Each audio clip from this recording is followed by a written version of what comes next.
অনিয়মিত মাসিক এই সময়ে দেখা যায় যে অনেক মেয়েদেরই বা বিয়ের পরে এবং অবিবাহিত মেয়েদেরই সবচেয়ে বেশি সমস্যা হয় অনিয়মিত মাসিকটা ঠিক মতন হচ্ছে না।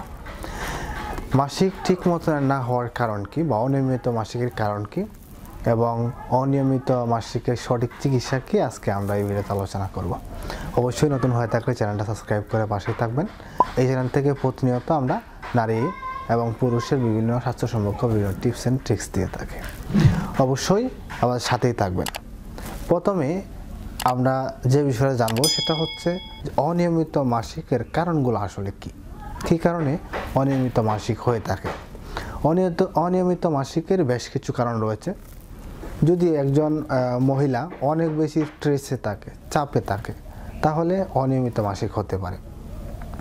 অনিয়মিত মাসিকের ক্ষেত্রে দেখা যায় অনেক বেশি ওজন যদি বেড়ে যায় তাহলে অনিয়মিত মাসিক হয়, আবার ওজন অনেক কমে গেলেও অনিয়মিত মাসিক হয়ে থাকে। অনেক বেশি চর্বি থাকলে অনিয়মিত মাসিক হওয়ার সম্ভাবনা থাকে অনেক বেশি। আবার যারা পিল খায় বা কন্ট্রাসেপটিভ হিসাবে ইনজেকশন নেয় তাদের কিন্তু অনিয়মিত মাসিক হওয়ার একটা সম্ভাবনা থাকে।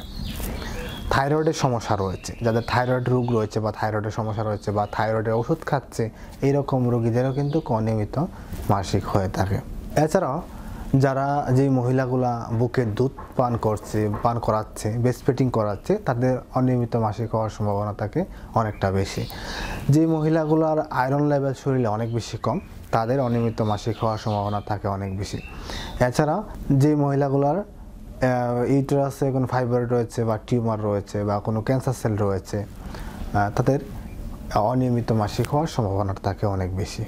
অনিয়মিত মাসিক হলে যেই সমস্যাগুলো সবচেয়ে বেশি হয় তার মধ্যে হচ্ছে রক্তপাত এক মাসে কম হতে পারে, অন্য মাসে বেশি হয়ে থাকে। আবার দেখা যায় রক্তপাত অনেক বেশি হচ্ছে, আবার অনেক কমে যাচ্ছে। এছাড়া গর্ভধারণের সম্ভাবনা থাকে খুবই কম, হঠাৎ করে দেখবেন অনেক সময় গর্ভপাত হয়ে যেতে পারে। এই সমস্যাগুলো সবচেয়ে বেশি হয়ে থাকে। এখন আসি হলো কখন আপনি ডক্টরের কাছে যাবেন।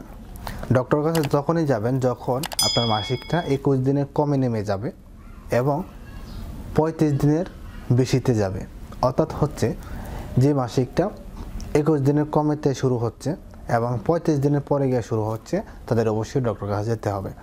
এছাড়া যে রোগীদের 3 দিনের কম মাসিক থাকে এবং 7 দিনের বেশি রক্তপাত হয়, তাদের যাওয়া দরকার। অর্থাৎ 3 দিন পর্যন্ত যাদের মাসিকটা রক্তপাত হয় এবং 7 দিনের বেশি যদি রক্তপাত হয়ে থাকে, তাদের ডক্টরের কাছে যাওয়া খুবই আবশ্যক।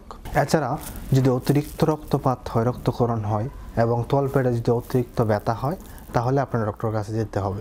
এছাড়া এই সমস্যাগুলো যদি বছরে 3 বার বা তার অধিক বেশি হয়ে থাকে, তাহলে অবশ্যই আপনাকে একজন ডক্টরের সাথে পরামর্শ করতে হবে।